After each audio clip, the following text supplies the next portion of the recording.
Welcome back in Wise Career Institute. आप लोगों का पुनः वाइज कैरियर इंस्टीट्यूट में बहुत बहुत स्वागत है। पिछले एपिसोड में आप लोगों को बताया गया था मोलरता क्या होता, मोललता क्या होता, मोल भिन्न क्या होता, नॉर्मलता क्या होता, प्रतिशत गुणधर्म और कुछ इंपॉर्टेंट ट्रिक्स थे, उसके ऊपर सवाल कराया गया। अर्थात विलयन की सांद्रता के ऊपर जो है पूरी थ्योरी सहित बिट्रिक आपको क्वेश्चन कराए गए। अब देखिए विलयन में अब नया टॉपिक आपका जुड़ रहा है, अणु संख्यक गुणधर्म। कौन सा टॉपिक है? अणु संख्यक गुणधर्म। सांद्रता के पार्ट को तो आपको पढ़ा दिया गया। सांद्रता के पार्ट में अभी हमने बताया ना, मोललता, नॉर्मलता, फॉर्मलता, मोल भिन्न, मोल प्रभाज इत्यादि सभी चीजें आई, ठीक ना।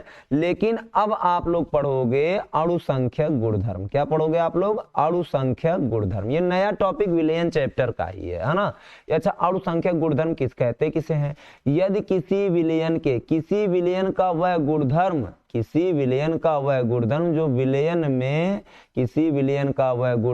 जो विलयन में उपस्थित विलेय के कणों की संख्या पर निर्भर करते हैं, जो विलयन में उपस्थित विलेय के कणों की संख्या पर निर्भर करते हैं, लेकिन कणों की प्रकृति पर निर्भर नहीं करते हैं, उसे अणु संख्यक गुणधर्म कहते हैं। 4 प्रकार के अणु संख्यक गुणधर्म पाए जाते हैं। ध्यान दीजिएगा, बहुत इंपॉर्टेंट पॉइंट है। ये जो पॉइंट है यही का परीक्षा में कई बार पूछा गया है। अभी आपके सामने पेपर आएगा, पेपर रखा जाएगा, उसके जो भी क्वेश्चन कॉपी पेस्ट किए गए हैं वो अभी आपके सामने आएंगे, ध्यान से पढ़िए। क्या? किसी विलयन का वह गुणधर्म जो विलयन में उपस्थित विलेय की कणों की संख्या पर निर्भर करता है। किस पर निर्भर करता है बताइए? विलेय के कणों की संख्या पर निर्भर करते हैं। ध्यान दीजिएगा, ये पॉइंट बहुत बढ़िया से देख लीजिए। किसी विलयन का वह गुणधर्म जो विलयन में उपस्थित विलेय के कणों की संख्या पर निर्भर करेगा, लेकिन कणों की प्रकृति पर निर्भर नहीं करता है, वही अणु संख्यक गुणधर्म है। जान लीजिए, सीधी बात जान लीजिए। किसी विलयन का वह गुणधर्म जो विलयन में उपस्थित विलेय के कणों की संख्या पर निर्भर करेगा, लेकिन कणों की प्रकृति पर निर्भर नहीं करेगा, उसे अणु संख्यक गुणधर्म कहते हैं। और 4 प्रकार के अणु संख्यक गुणधर्म पाए जाते हैं। कौन कौन सा? वाष्प दाब में आपेक्षिक नवमन, याद कर लीजिएगा। क्या? वाष्प दाब में आपेक्षिक अवनमन। क्वथनांक में उन्नयन, इसको भी याद कर लीजिएगा। ओके। हिमांक में अवनमन, इसको भी याद कर लीजिएगा। ओके। परासरण तथा परासरण दाब, इसको भी याद कर लीजिएगा। ये चारों पॉइंट आप लोग याद कर लीजिएगा। ओके। क्या कि अणु संख्यक गुणधर्म आखिर किसमें पाया जाता है, इसको बढ़िया से याद कर लीजिएगा। पहली बात, ये कणों की संख्या पर निर्भर करता है और कणों की प्रकृति पर निर्भर नहीं करता है। किसमें? क्वथनांक में उन्नयन, हिमांक में अवनमन। क्वथनांक में वृद्धि और हिमांक में कमी, और परासरण में परासरण दाब तथा वाष्प दाब में आपेक्षिक अवनमन। इन्हीं चारों पर ही निर्भर करेगा अणु संख्यक गुणधर्म, और किसी पर निर्भर नहीं करेगा। चलिए ठीक, देखते हैं नीचे कुछ क्वेश्चन रखे गए हैं। क्वेश्चन क्या कह रहा है, सभी लोग ध्यान दीजिएगा। क्वेश्चन में निम्नलिखित में कौन सा गुणधर्म, ध्यान दीजिएगा सभी लोग, क्या कह रहा है? देखिए जो क्वेश्चन है, निम्नलिखित में से कौन सा गुणधर्म, ध्यान दो, निम्नलिखित में से कौन सा अणु संख्यक गुणधर्म नहीं है। ध्यान देना, यहाँ नहीं पूछ रहा है। और ये जो क्वेश्चन है ये बीएचयू में भी आया है, मेडिकल टेस्ट में भी आया, सीपीएमटी में भी आया, इंजीनियरिंग टेस्ट में भी आया। जान लीजिए ये क्वेश्चन कितना इंपॉर्टेंट है। कौन सा अणु संख्यक गुणधर्म नहीं है? पहली बात, बफर विलयन। देखिए इसमें कहीं बफर विलयन की चर्चा की गई है? नहीं। तो जाहिर सी बात है आंसर नंबर ए तो सही हो गया आपका। क्वथनांक में उन्नयन देखिए बोला गया ये है, और हिमांक में अवनमन ये भी देखिए है। वाष्प दाब, ध्यान देना, यही बच्चे गलती करेंगे, ये बोनस टाइप क्वेश्चन था उस समय। तमाम बच्चों का जो क्वेश्चन सही आने के बाद ये बोनस था, मतलब इसमें ऑप्शन नंबर ए भी सही है, ऑप्शन नंबर डी भी सही है। ध्यान दीजिएगा, क्यों? क्योंकि वाष्प दाब में आपेक्षिक अवनमन, ध्यान दीजिएगा, वाष्प दाब में आपेक्षिक अवनमन यह अणु संख्यक गुणधर्म पर डिपेंड करता है, ना कि वाष्प दाब। ओके, तो ऑप्शन नंबर डी भी सही है और ऑप्शन नंबर ए भी सही है। क्यों? क्योंकि बफर विलयन की तो कहीं बात ही नहीं की गई है, यह तो आपका 100% सही है। लेकिन यह जो वाष्प दाब है, वाष्प दाब में आपेक्षिक अवनमन यह अणु संख्यक गुणधर्म है। वाष्प दाब जो है यह अणु संख्यक गुणधर्म नहीं है। ओके, चलिए ठीक है। नेक्स्ट क्वेश्चन, नेक्स्ट क्या कह रहा है? नेक्स्ट आपका यही कह रहा है कि देखिए हम नेक्स्ट वही जो अभी हमने देखिए हाईलाइट किया था वही वाला पॉइंट पूछा है, सीपीएमटी का क्वेश्चन है। किसका है ये? सीपीएमटी। अब जान लीजिए सीपीएमटी मतलब वही जिससे पहले मेडिकल में सिलेक्शन होता था एमबीबीएस करने के लिए। विलयन का अणुसंख्यक गुणधर्म किस पर निर्भर करता है? विलयन का अणुसंख्यक गुणधर्म किस पर निर्भर करता है? बताइए, आप बताइए किस पर निर्भर करता है? वह इसमें उपस्थित विलेय के कणों की प्रकृति पर, केवल विलाय के मोलों की संख्या पर, उसमें उपस्थित विलेय के कणों की संख्या पर, के प्रयुक्त विलाय की प्रकृति पर। तो हमने बताया था ना, प्रकृति पर निर्भर नहीं करता है, विलेय के कणों की संख्या पर निर्भर करता है। अगर आपको ध्यान हो तो देखिए हम पॉइंट लिखा देते हैं, विलेय के कणों की संख्या पर निर्भर करेगा। ध्यान दीजिएगा सभी लोग, हाईलाइट कर दे रहे हैं रेड पेन से। विलेय के कणों की संख्या पर निर्भर करता है लेकिन कणों की प्रकृति पर निर्भर नहीं करता है। ध्यान दीजिएगा सभी लोग। तो इसलिए आप क्या कह सकते हैं यहाँ पे, आप यही कह सकते हैं क्या कि यह जो है इसमें उपस्थित विलेय के कणों की संख्या पर निर्भर करेगा, प्रकृति पर निर्भर नहीं करेगा। So answer number C is right. जान लीजिए, तो विलयन में उपस्थित वह विलयन का वह गुणधर्म जो उसमें उपस्थित विलेय की कणों की संख्या पर निर्भर करता है, उसकी प्रकृति पर निर्भर नहीं करता, वही उसका अणुसंख्यक गुणधर्म कहलाता है। इसके 4 प्रोसेस है, वाष्पदाब में आपेक्षिक अवनमन, क्वथनांक में उन्नयन, हिमांक में अवनमन एवं परासरण एवं परासरण दाब। ये चारों चीज पर ये निर्भर करता है और उसी यही चारों चीज में पाया जाता है। तो ध्यान दीजिएगा, कणों की संख्या पर निर्भर करेगा, प्रकृति पर निर्भर नहीं करेगा। Answer number C is right. परिभाषा बढ़िया से पढ़ लीजिएगा, बहुत इंपॉर्टेंट है। ओके, फिर देखिए पूछ रहा, निम्नलिखित में से कौन सा अणुसंख्यक गुणधर्म नहीं है? निम्न में से कौन सा अणुसंख्यक गुणधर्म नहीं है? आंसर आप लोग दीजिए, हम अब कर देते हैं। बताइए, अणुसंख्यक गुणधर्म नहीं, क्वथनांक में उन्नयन ये भी है, परासरण दाब ये भी है, वाष्पदाब में वाष्पदाब में अवनमन, देखो अवनमन बोला है तो ये भी है। क्या प्रकाशिक सक्रियता है? नहीं है। तो option number A is right, क्योंकि अणुसंख्यक गुणधर्म में क्वथनांक में उन्नयन, परासरण दाब, वाष्पदाब में आपेक्षिक अवनमन, यों क्या बताइए, हिमांक में उन्नयन, हिमांक में अवनमन, ये चारों आता है, प्रकाशिक सक्रियता नहीं आता है। इसलिए option number A is right. CPMT में आया था ये, सीपीएमटी वही सीपीएमटी जिससे पहले लोग एमबीबीएस डॉक्टर बनते थे। आज जानते हो किससे बनेंगे? आज इसी का केवल नाम बदल दिया गया है और नाम क्या रख दिया गया? NEET, national eligibility entrance test. पहले सीपीएमटी केवल यूपी में होता था, हर राज्य अपना अलग अलग परीक्षा कराता था, लेकिन अब एक देश एक परीक्षा, नेशनल एलिजिबिलिटी एंट्रेंस टेस्ट। आखिर अगर आपको डॉक्टर बनना है तो एमबीबीएस मतलब नीट में बैठना पड़ेगा। और यही क्वेश्चन देखिए आएगा इसी पैटर्न पे, आप जान लीजिए सन 2001 का है ये, इंजीनियरिंग टेस्ट में भी आया था पंजाब के। ओके, नेक्स्ट टॉपिक पे आता है। हमको लगता है ये चीज समझ में आ गया होगा, एक बार हम बता देते हैं। विलेय के कणों की संख्या पर निर्भर कर, विलेय की कणों की संख्या पर निर्भर करता है लेकिन प्रकृति पर निर्भर नहीं करता, वही अणुसंख्यक गुणधर्म है। 4 प्रकार में पाया जाएगा, क्वथनांक में उन्नयन, परासरण दाब, वाष्पदाब में आपेक्षिक अवनमन, यों क्या हिमांक में अवनमन, यही चारों में पाया जाएगा, यही इसका प्रोसेस है। नेक्स्ट टॉपिक क्या कह रहा है? नेक्स्ट टॉपिक देखिए क्या है, वाष्पदाब में आपेक्षिक अवनमन। अब वाष्पदाब में आपेक्षिक अवनमन जो पहला था आपका, देखिए वाष्पदाब में आपेक्षिक अवनमन, इसको जानते हो अंग्रेजी में क्या बोलते हैं? Relative lower in vapour pressure, relative lower in vapour pressure. Okay, अब शॉर्ट में क्या बोलेंगे? R for relative, L for lower, V for vapour, P मतलब pressure. R L V P अगर कभी कहा जाए तो आप वाष्पदाब में आपेक्षिक अवनमन समझिएगा। क्या समझोगे? वाष्पदाब में आपेक्षिक अवनमन। ओके, अच्छा अब इसमें क्या कर रहा है? यदि किसी वाष्पशील विलायक में अवाष्पशील विलेय को मिलाया जाता है, यदि किसी वाष्पशील विलायक में अवाष्पशील जो अवाष्पित हो उसी विलेय को मिलाओगे तो बनने वाले विलयन का वाष्पदाब, तो बनने वाले विलयन का वाष्पदाब शुद्ध विलायक के वाष्पदाब की तुलना में कम हो जाता है। जो विलयन का वाष्पदाब मिलेगा वह शुद्ध विलायक के वाष्पदाब की तुलना में कम हो जाएगा। इस प्रकार होने वाली इस कमी को विलायक के सापेक्ष, किसके सापेक्ष? विलायक के सापेक्ष वाष्पदाब में आपेक्षिक अवनमन कहते हैं। क्या कहते हैं? आपेक्षिक अवनमन कहते हैं। ये तो परिभाषा हो गया, इसको थोड़ा सा हम बाकायदे लिख के समझा देते हैं तो ज्यादा आएगा। देखिए है, इसको ग्रीन पेन से कर रहे हैं। यदि किसी वाष्पशील विलायक, जैसे हम कह रहे हैं जल है, ये पात्र आपने लिया, इसमें आपने H2O ले लिया। क्या ले लिया? H2O। आप जानते हो ये वाष्पित हो सकता है, ये क्या हो सकता है? यह वाष्पित हो सकता है, तो जाहिर सी बात है ये क्या है? यह वाष्पशील विलायक है। ओके, यह क्या है? वाष्पशील विलायक है। चलिए ठीक है, तो यहीं पे जो है ये वाष्पशील विलायक है।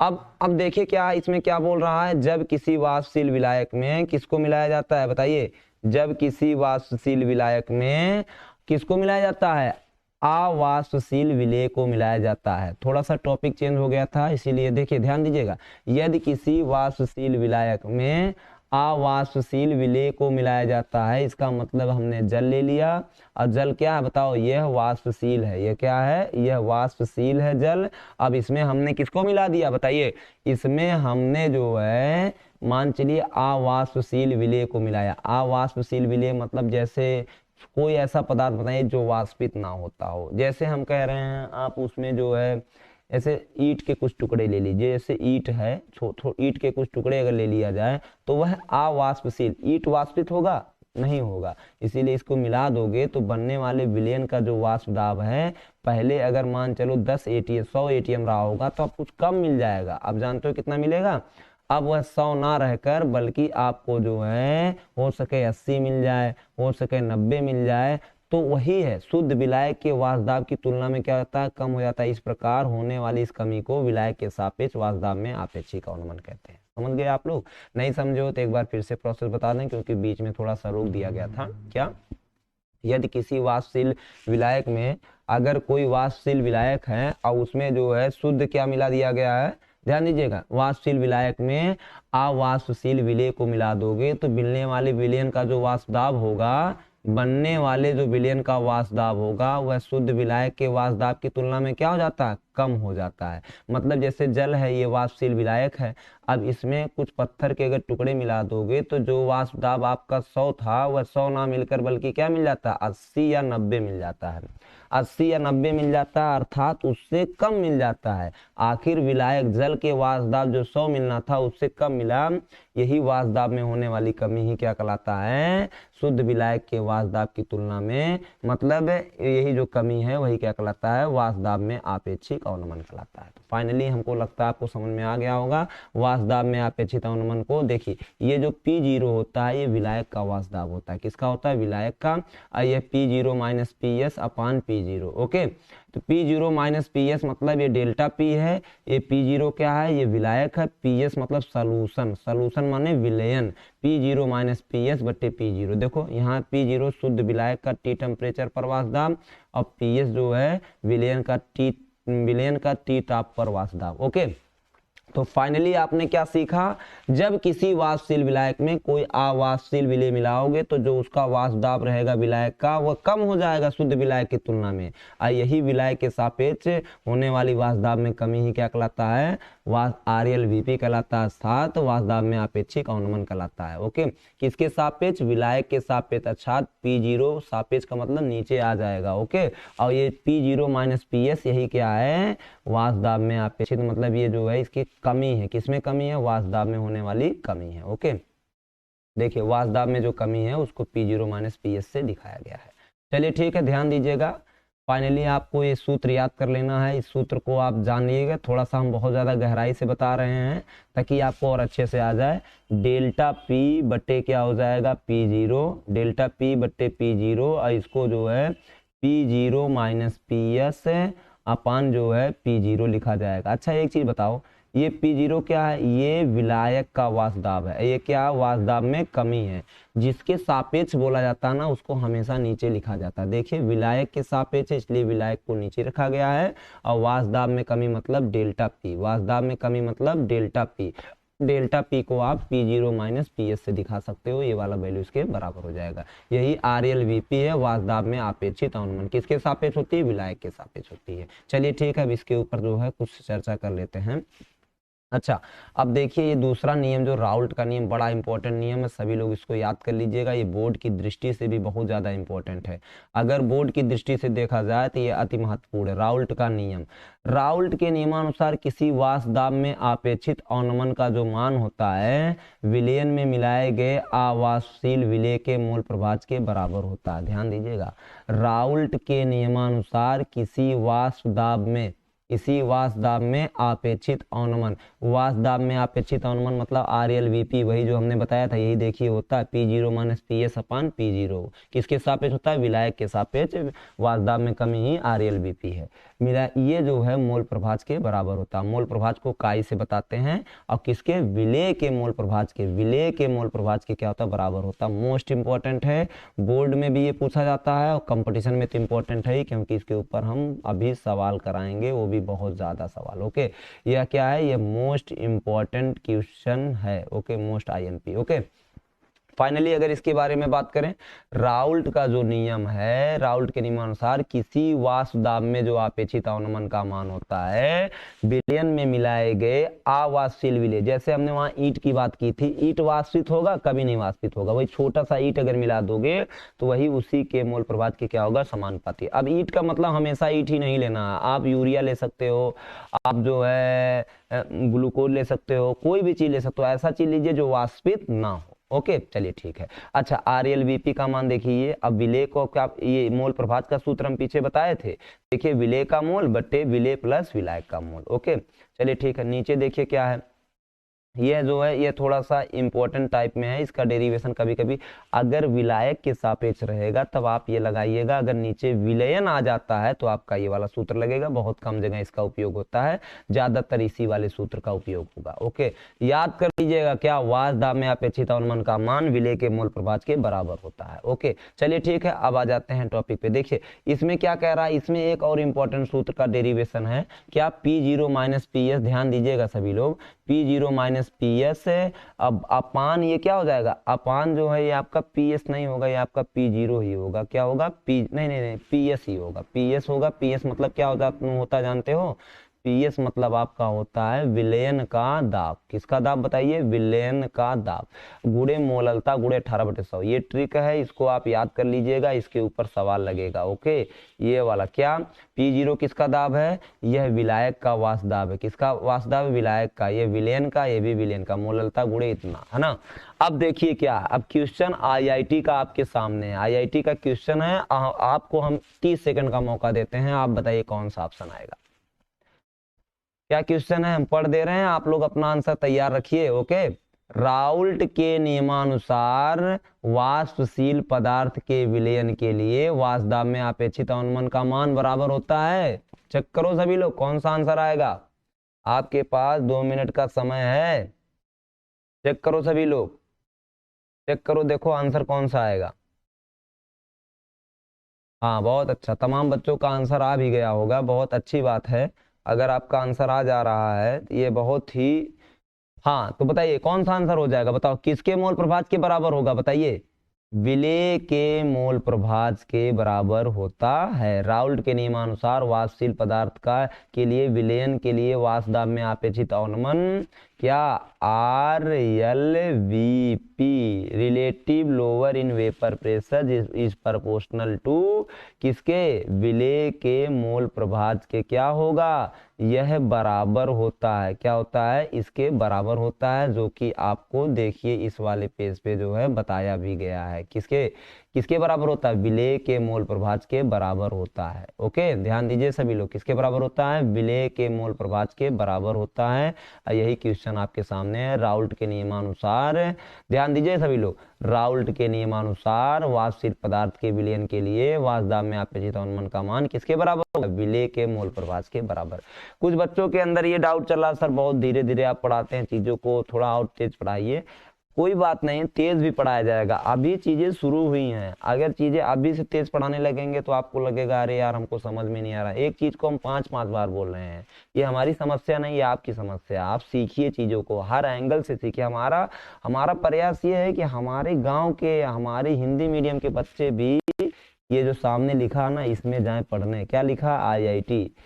ये क्या लिखा? BHU, बनारस हिंदू यूनिवर्सिटी, इसमें जाए पढ़ने। यही हमारा प्रयास है, इसीलिए हम हर बच्चे के ऊपर ध्यान दे रहे हैं और अपना जो लेवल है उसको बहुत शून्य स्तर से हम सोच रहे हैं कितना हम अच्छे से अच्छे तरीके से पढ़ा दें, ताकि हमारे जो भी छात्र एवं छात्राएं हैं उनका भी सिलेक्शन IIT और NEET जैसे संस्थानों में हो। इसीलिए चीज़ों को बहुत ही अच्छी तरीके से डिजाइन करके अच्छे से अच्छे क्वेश्चन आपके सामने रख रहे हैं ताकि हमारे जितने भी छात्र हैं पूरी तरीके से निश्चिंत होकर वो पेपर दें, उनको लगे कि हम तो आईआईटी के प्रश्न पढ़े हैं।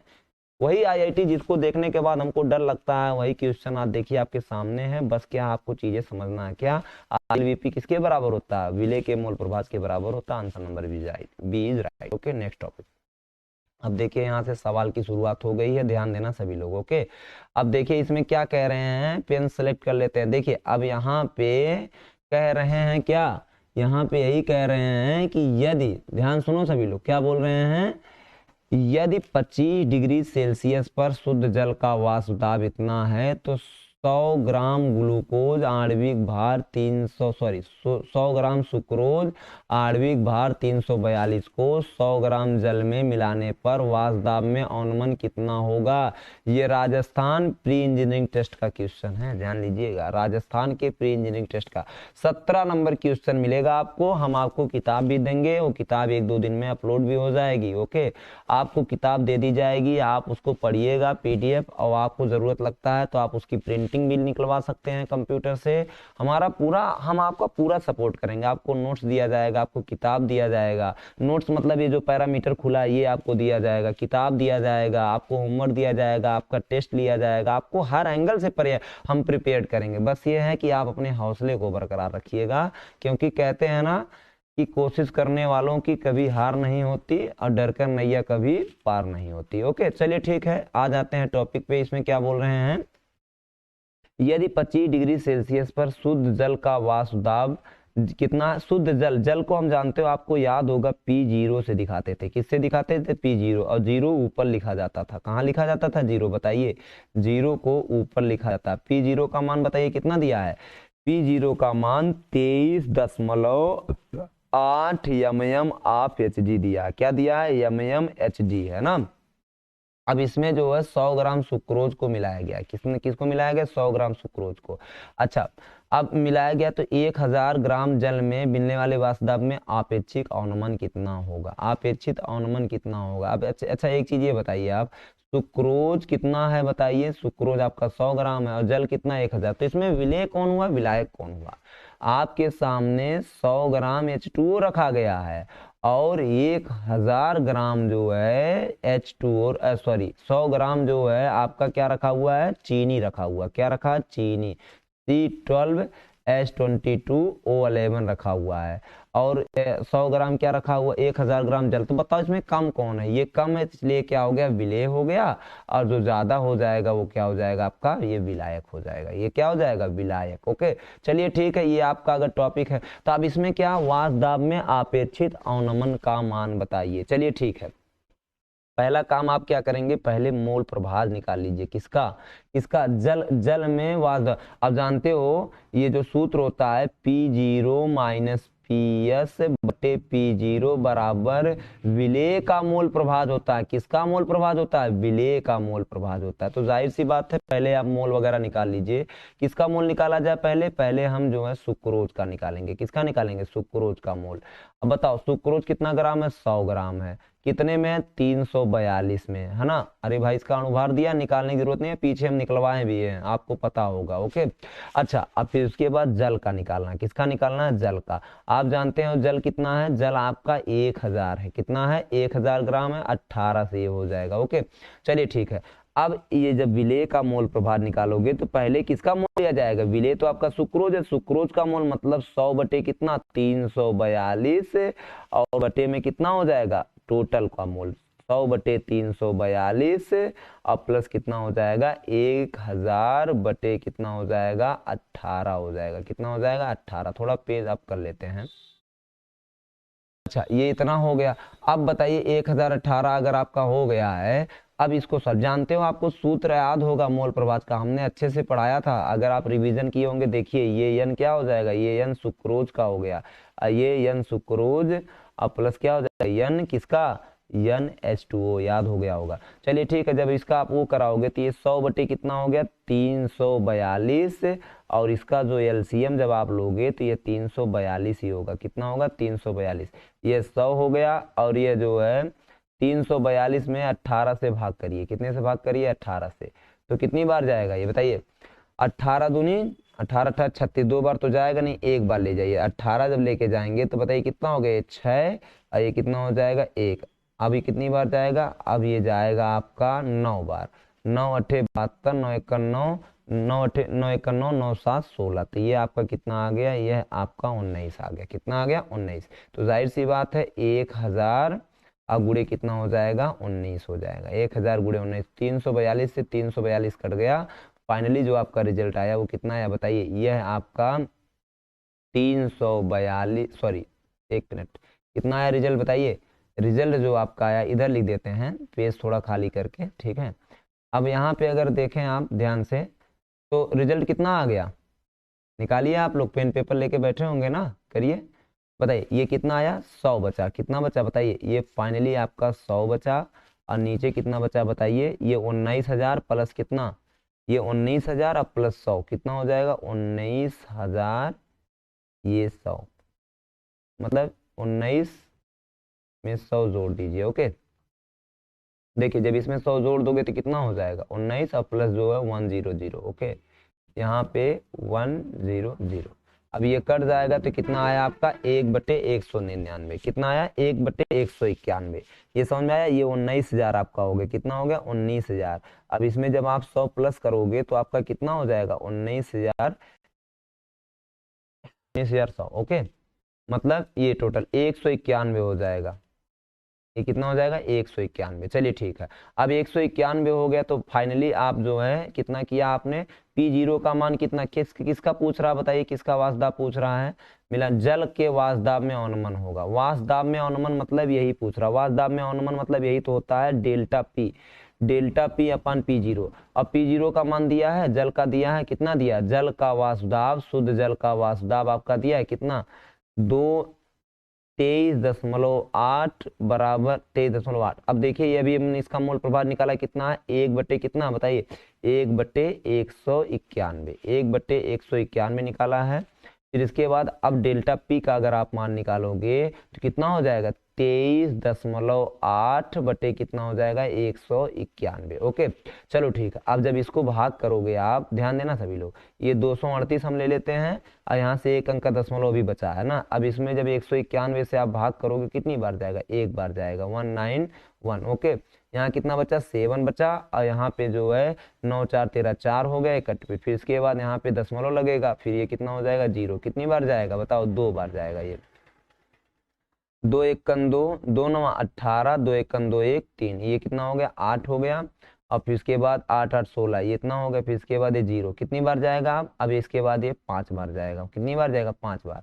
अब फिर इसके बाद 5 1 5, 5 1 5, 5 9 45, 5 1 5, 5 4 9, लगभग 5 के करीब चला जाएगा। तो बताइए अब आपका आंसर 1.25, ये वाला आंसर नहीं है, ध्यान देना। ये जो आपका आया है ये हम 238 में भाग किए हैं, जबकि जानते हो यहाँ पे ऑलरेडी एक अंक का दशमलव बचा हुआ है, तो इसलिए एक दशमलव आगे यहाँ पे लग जाएगा। Option number B is right.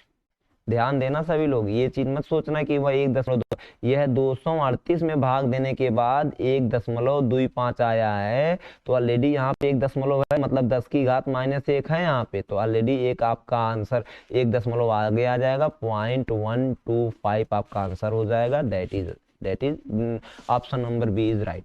अच्छा, कुछ बच्चों का एक और कंफ्यूजन है, सर इतना समय लग गया लगाने में। समय हमको लगा लगाने में क्योंकि हम आपको हर स्टेप समझा रहे हैं। जब आप लगाओगे तो आपको इतना समय नहीं लगेगा। क्यों? क्योंकि आपके पास प्रैक्टिस रहेगा, आपको ये जोड़ घटाव गुणा भाग नहीं बताना रहेगा, आपको आएगा, आप जल्द से जल्द करोगे।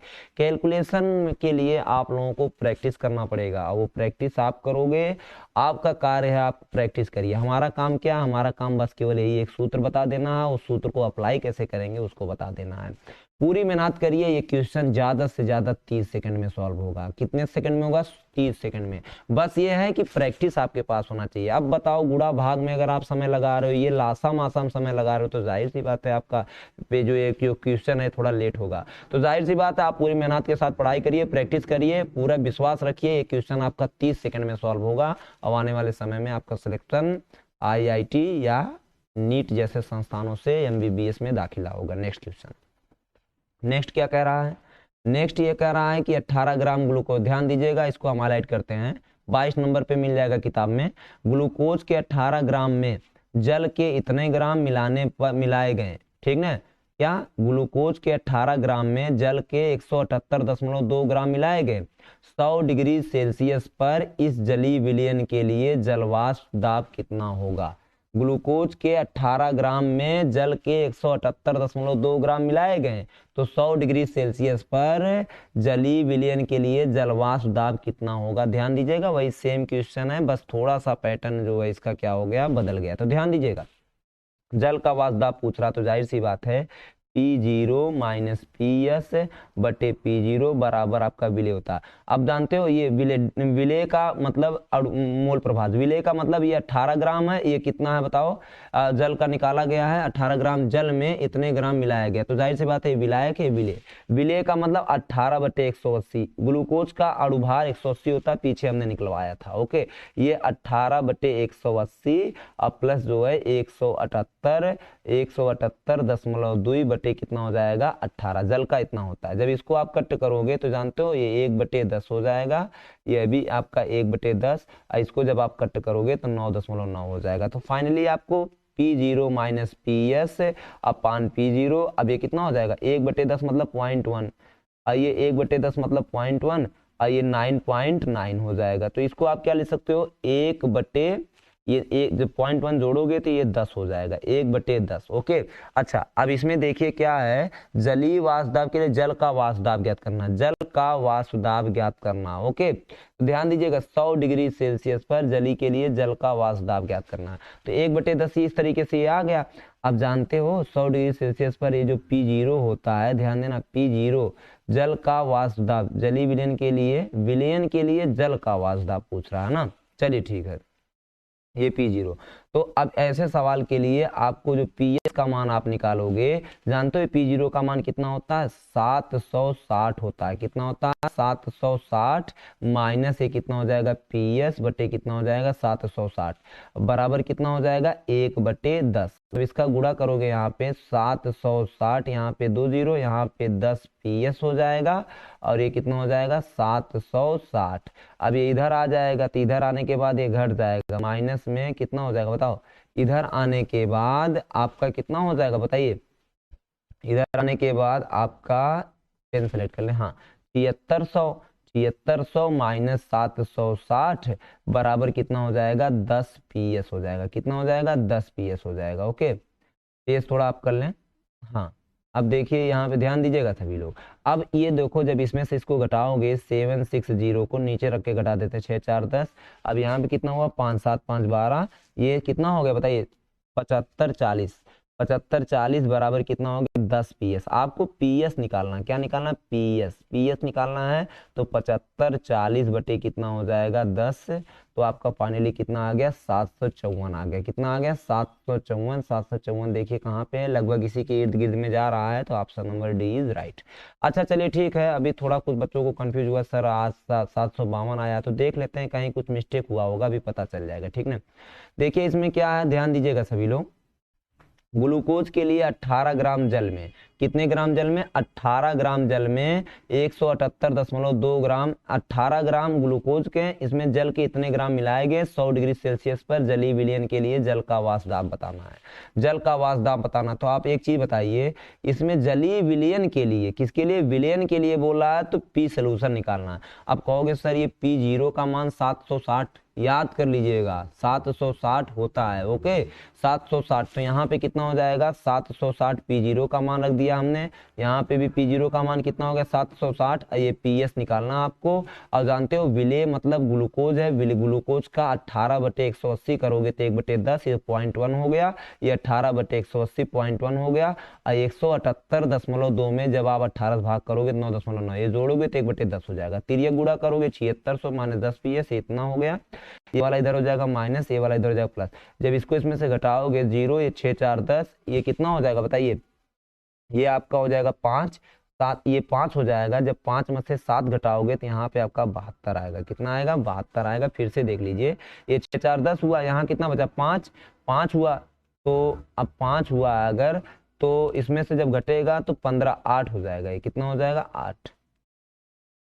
8 हो जाएगा, 78.4, 78.4, इसमें कोई ऑप्शन नहीं आ रहा, हो सके इसका जो विकल्प है वो विकल्प सेट नहीं हो पाया होगा। ओके चलिए ठीक है, ये क्वेश्चन जो है इसमें तो कितना आ रहा है, घटाने पे 0,4, ये 8 7 15, मतलब ये आपका आंसर हो जा रहा 874 दशमलव कुछ करके आ रहा है। तो हमको लगता है कहीं ना कहीं ये जो कुछ मिस्टेक नजर आ रहा है, तो या तो क्वेश्चन में कुछ मिस्टेक है या तो कहीं कुछ तरीका गड़बड़ हो रहा है। तो चलिए ठीक है, अभी इस क्वेश्चन को कुछ देर के लिए क्रॉस करते हैं, अभी एक बार दोबारा इस पे विचार किया जाएगा। क्यों? क्योंकि जब तक राइट आंसर आपको नहीं मिल जाता, या इस प्रश्न में कमी होगी या इसके विकल्प में कमी होगी, या तो कहीं हम लगाने में कोई गलती कर रहे होंगे। तो एक बार अभी इस पे विचार करके पुनः 22 नंबर क्वेश्चन खोला जाएगा, उस पर विचार किया जाएगा कि आखिर ऑप्शन का मतलब आंसर कहाँ मिस्टेक हो रहा है। ओके तब तक के लिए इसको पेंडिंग में छोड़ते हैं। ओके नेक्स्ट क्वेश्चन क्या कह रहा है? नेक्स्ट क्वेश्चन यही कह रहा है कि एक निश्चित ताप पर शुद्ध जल का वाष्पदाब 25 mm और तनु जलीय यूरिया विलयन का वाष्पदाब इतना है, तो इस विलयन की मोलरता, ये मोलरता नहीं रहेगा, ये मोललता रहेगा। क्या रहेगा? मोललता रहेगा। आप जानते हैं ये वाष्पदाब इतना, तो इसकी मोलरता कितनी होगी? ओके तो मोललता रहेगा। देखिए इसमें क्या है, तन विलयन का वाष्पदाब इतना है, तो इस विलयन की मोलरता कितनी होगी? तो चलिए ठीक है, अब इसके लिए जब आप सॉल्व करोगे, शुद्ध जल का वाष्पदाब 25 mm है, कितना दिया है? 25, तो इसको हम लिख लेते हैं P0 का मान कितना दिया है? 25 दिया है ना। और यूरिया विलयन का वाष्पदाब कितना दिया है यहाँ पे? इसका जो वाष्पदाब दिया है वो कितना दिया है? 24.5 दिया है। कितना दिया है? 24.5 आपका ये दिया हुआ। ओके अच्छा, पूछ क्या रहा है? इस विलयन की जो है मोलरता ज्ञात कीजिए। क्या ज्ञात करिए? इस विलयन की मोलरता। तो बताओ, अब इसके लिए कोई तो आपको विशेष जो है सूत्र तो बताया नहीं गया, लेकिन तब भी आप ध्यान दीजिए पूरी तरीके से। अभी अगर आप ध्यान देंगे तो आपका ये क्वेश्चन जो है आ सकता है। ओके चलिए अब देखिए इसमें क्या पीछे एक सूत्र है, अगर वो सूत्र जो आप देखेंगे ये आगे यहाँ पे ध्यान दीजिएगा, यहीं पे आगे वाले पे मिलेगा TB बराबर KB इंटू मोललता। ये क्वेश्चन यहाँ इसका सूत्र देखिए इस वाले पेज पे है, लेकिन जो है इसका क्वेश्चन जो है ऊपर दे दिया गया है, तो इसीलिए अभी ये वाला क्वेश्चन जो है आपका सॉल्व नहीं होगा। अभी कुछ देर बाद जो है जब वो वाला उसका थ्योरी पढ़ा देंगे तब आराम से वाला क्वेश्चन आप जो है सॉल्व कर सकते हो। ओके अभी देखिए ये वाला यही वाला क्वेश्चन था ना, ये वाले क्वेश्चन का थ्योरी नीचे दिया गया है, मतलब 25 नंबर क्वेश्चन जो है इसको आफ्टर थ्योरी, जब थ्योरी पढ़ा देंगे तब आप इसको कर सकते हो, नहीं तो उसके पहले नहीं कर सकते हो। अभी ये मोललता नहीं, ये मोलरता नहीं मोललता रहेगा, ये मिस्टेक किया। ओके प्री मेडिकल टेस्ट का है, मतलब अभी 2 क्वेश्चन पेंडिंग में है। कौन कौन सा है? एक ही देखिए ये क्वेश्चन नंबर जो है आपका 22 नंबर और 25 नंबर। ओके तो ये दोनों। अब चलिए नेक्स्ट क्वेश्चन पे अगर विचार करते हैं। नेक्स्ट क्वेश्चन क्या कह रहा है? प्राप्त विलयन का वाष्पदाब होगा। देखिए इसमें क्या कह रहा है, 20 डिग्री सेल्सियस पर पानी का वाष्पदाब इतना है, यदि 20 डिग्री सेल्सियस पर इतने ग्राम पानी में 18 ग्राम ग्लूकोज मिलाया जाए तो प्राप्त विलयन का वाष्पदाब कितना होगा? विलयन का वाष्पदाब पूछ रहा, तो जाहिर सी बात आप जानते हो P0 माइनस PS अपान P0 बराबर किसका मोल।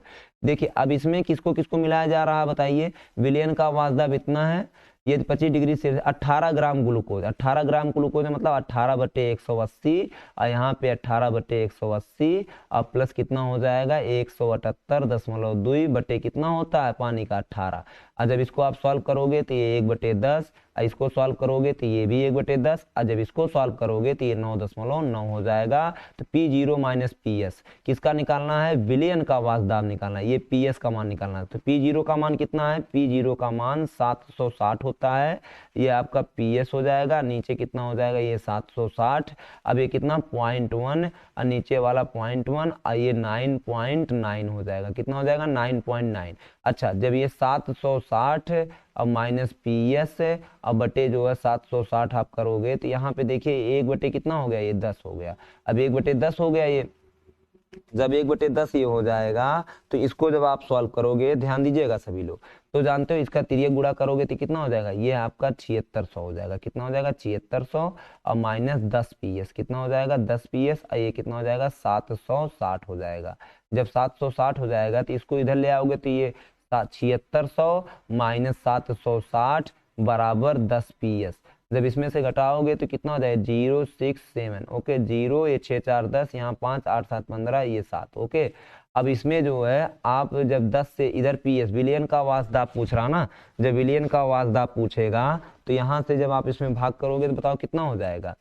ये 10 PS 10 PS, तो भाग करने के बाद आपका कितना आ जाएगा 784। ये भी देखिए आंसर ये वाला गलत हो जा रहा है।